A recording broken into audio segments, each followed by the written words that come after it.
So I recently received a text from a friend who mentioned that things are getting hard on the mainland. And being here in Hawaii, I looked around and I'm thinking, things are pretty hard here too. So I started to wonder which problems are worse, Hawaii problems or mainland problems? And it's not a competition like who has it worse, but it did make me think about the problems that we locals face versus the problems that I remember encountering when I was on the mainland for nearly 10 years. And so I want to share what I think are the major problems that us locals face here in Hawaii and juxtapose that with the problems and challenges that I remember facing when I was away. And instead of just identifying the problems, because that's gonna sound a lot like complaining, I thought I'd also share ways that I've dealt with those problems both in and out of Hawaii. Because yes, even in paradise, we get problems too. Hello from Hawaii. Hawaii problem number one, cost of living. Now everything in Hawaii just costs more. The cost of living is the highest in the nation. And you're talking about categories like housing, food, transportation, electricity, everything just basically costs more. And I'm trying to think of something that would cost less here in Hawaii than on the mainland or elsewhere. Maybe canned Spam when it's on sale at Long's, but not really much else. And the thing with cost of living is I think that the majority, if not super majority, of locals here struggle with cost of living. And maybe you can't tell from the outside because we're out driving one new truck and to get one new Birkin bag, but what you see isn't always the entire financial picture, and oftentimes there's more to it than that. All right, so what is the solution to this? Well, I found that there's two solutions to this. One is either you make plenty money, or number two, you lower your expenses. And yes, you can find jobs here locally that make a lot of money, at least relative to the local economy. It might take some education or connections, but those high-paying jobs are out there. There may not be a lot of them, or those jobs may not necessarily be advertised, but they are out there. Or the other solution, and I think it's a lot more practical for most people, is to find ways to lower your expenses. Now this includes budgeting for everyday things. That may mean not going out every week. That may mean shopping smart and not going on that trip to Vegas. And I know, sometimes hard, but you gotta make some cuts sometimes. For us, we budget every month and we adjust as we need to, but at least we know where our money is going. I found it much easier just to live within your means than to try to find jobs that will pay for a pretty expensive lifestyle. I mean, it's okay, you don't need to impress everybody. I mean, look at this second car we got. I mean, it's not as nice as our new car, a little bust up, but don't need to go out and buy another new car. I mean, really, I'm not trying to impress anybody. Okay, now mainland problem number one, racism. Now chances are if you're from Hawaii and you go to the mainland, you may feel a little uncomfortable because most people, well, they're not gonna look like you. Even if you go to a place like Las Vegas where you get plenty locals, you still might feel out of place. And while you're away on the mainland versus Hawaii, you may experience racism. But first, just a quick aside on racism on the mainland from a local's perspective. Now there is racism, and then there's what I think is perceived or expectant racism. I don't know if that's the proper term, but it's where you view everything through some sort of race motive lens. Like every single thing that happens to you, particularly negative things, every slight, everything that that you don't like, you think that it has to do with your race. And so somebody cuts me off on the road or they don't give me good service at some place, it's not because they're a bad driver or they're a bad employee, it's because I'm Asian. And I found that there's really not much you can do about racism. People are just gonna act the way that they act. But I found that most people on the mainland are good. They just treat you normal. I mean, yeah, they may have certain biases and preferences at first, but that's sort of human nature. And you best believe, even though we got this melting pot going on, hey, we still got racism and prejudice here too. Now, as for a solution to racism, if I could figure that out, I'd probably get a Nobel Prize. Like I mentioned, I don't think there's anything that you can do to try and change people's minds, except just interact with them and be a nice and respectful person.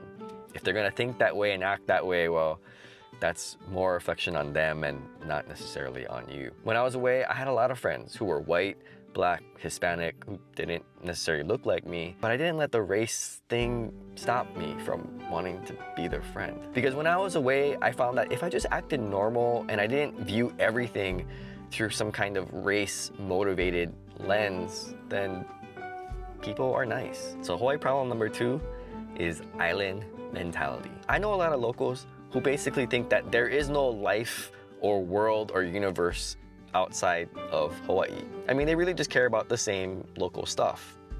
What's for lunch? Where's the best place to eat? How's the surf? It's like anything outside of their initial sphere just doesn't seem to really matter because they don't really connect how that impacts them, so they just think, oh, I don't really need to know about it. And admittedly, that was me too before I went away to the mainland for college. And while there's nothing wrong with just living your life here locally as you want, I think where that limits us locals is this island mentality often stops change or new ideas. I mean, sure, call out some of these ideas that are coming in that maybe we know for sure are going to be harmful to our local culture, local environment, absolutely.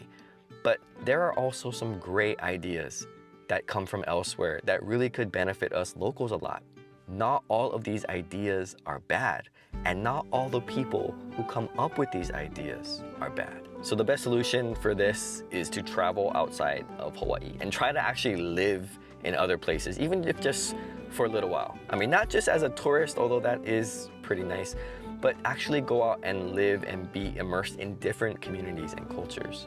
Because it just broadens your perspective on really where Hawaii is in the whole scheme of this world. Because let me tell you, it's pretty small. I mean, really, Hawaii is basically just known for tourism and maybe when the volcano erupts. But I think time away from Hawaii actually broadens your perspective about Hawaii's place in the world.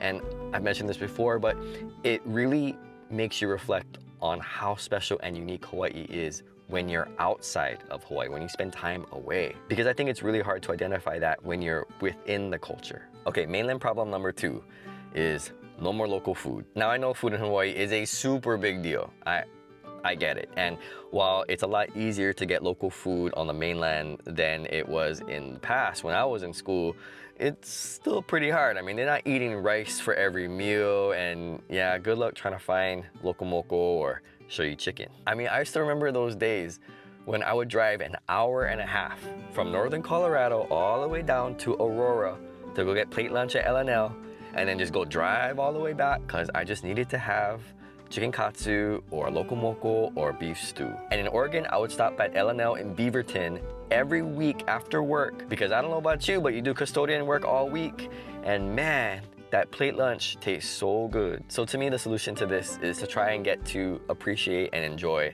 the local food where you're at. And I know that's easy for me to say because where I currently am, there's like 5 Zippies within like a mile from here. So I know it's easy for me to say that. But when I was on the mainland, I tried my best to eat like mainland food. It took a while for me to adjust because those guys eat no rice and they eat a lot of bread and pasta and potatoes, and it's like, how many ways can you eat a potato? And you know what? Got some pretty good stuff. In Colorado, there was this restaurant that used to make these breakfast burritos for $5. Oh, that was so ono. And you know what? If you get a chance, try collard greens, cause baga is good. Now, just to close, I think there's this misconception that when you move to Hawaii, there are no problems. Like, moving here will solve all your problems. But I think I found that you don't actually solve your problems when you move away. Oftentimes those problems find a way of following you. And in the bigger picture of that, what I think that means is that we all have struggles and problems and challenges that we're trying to overcome. They're at different scales for different people depending on their circumstances, but no one's life is perfect. What you see on social media, it's not real. And I know we know it's not real, but sometimes I think we forget. And in reflecting on Hawaii problems and mainland problems, yeah, we all have problems. It's never gonna be perfect, but in a lot of ways, I think that's what makes life sort of interesting. So thanks for watching, and aloha. Hello